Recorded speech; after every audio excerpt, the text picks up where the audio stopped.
Sub breaking చూస్తున్నాం. ప్రకాశం barrage Diviseema ప్రాంత మరమ్మతులకు 4,49,00,000 నిధులు మంజూరయ్యాయి.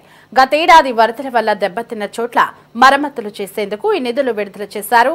ఈ మేరకు నిధుల విడుదలకు పరిపాలన అనుమతులు ఇస్తూ ప్రభుత్వం ఉత్తర్వులు జారీ చేసింది. ప్రకాశం బ్యారేజ్ గేట్లు ఇతర మరమ్మతులకు 2 కోట్లు మంజూరు కాగా దివిసీమ ప్రాంతంలో పలు కాలువల మరమ్మతులకు 2.49 కోట్లు విడుదల చేశారు. తదుపరి చర్యలు తీసుకోవాలని ఇంజనీరింగ్ చీఫ్ కు ప్రభుత్వం ఆదేశాలు జారీ చేసింది. ఈ మేరకు ప్రభుత్వ special chief secretary Sai Prasad ఆదేశాలు జారీ చేశారు.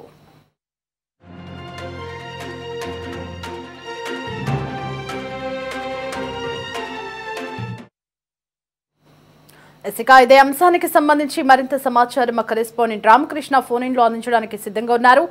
రామకృష్ణ, ప్రకాశం బ్యారేజ్ గేట్లు అలాగే దివిసీమ ప్రాంత మరమ్మతుల కోసం ప్రభుత్వం నిధులు మంజూరు చేసినట్లుగా తెలుస్తోంది. ఎంత అమౌంట్ శాంక్షన్ అయింది, ఆ వివరాలేంటి? దేవి, గత ఏడాది వరదల కారణంగా దెబ్బతిన్నటువంటి చోట్ల మరమ్మతులు చేసేందుకు రాష్ట్ర ప్రభుత్వం శ్రీకారం చుట్టింది. గత 5 ఏళ్ల కాలంలో కనీసం ఈ మరమ్మతులు లేకపోవడంతో వాటి పరిస్థితి అధ్వానంగా తయారైంది. అయితే వాటిని గనక యుద్ధ ప్రాతిపదికన మరమ్మతులు చేయకపోతే భవిష్యత్తులో గనక తిరిగి ఇలాంటి వరదలు గనక వస్తే ఇబ్బందికరమైన పరిస్థితి ఏర్పడుతుంది. దాంతో పాటు అనేక గ్రామాలు జలమయమయ్యే అవకాశం కూడా ఉన్నటువంటి నేపథ్యంలో రాష్ట్ర ప్రభుత్వం తక్షణమే స్పందించింది.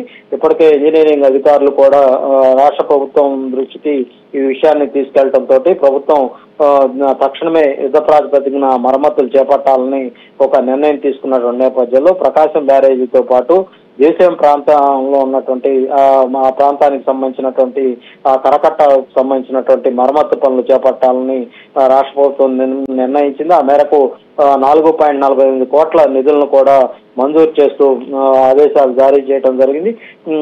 అలాగే ప్రకాశం బ్యారేజీకి సంబంధించి గేట్లు ఏవైతే ఉన్నాయో ఆ గేట్లకు కూడా మరమ్మతులు చేయాల్సినటువంటి పరిస్థితి అయితే ఉంది. దీనికి సంబంధించి కూడా 2 కోట్ల రూపాయలను విడుదల చేసింది. దివిసీమ ప్రాంతంలో పలు కాలువలకు సంబంధించినటువంటి మరమ్మతులకు గాను 2.49 కోట్ల రూపాయలను విడుదల చేశారు. దీనికి సంబంధించి ఇంజనీరింగ్ చీఫ్ ప్రభుత్వం ఆదేశం జారీ చేసింది. ఆ మేరకు ఆదేశాలు జారీ చేసి special chief secretary Sai Prasad కూడా ఆదేశాలు అయితే జారీ చేయడం జరిగింది. దేవి.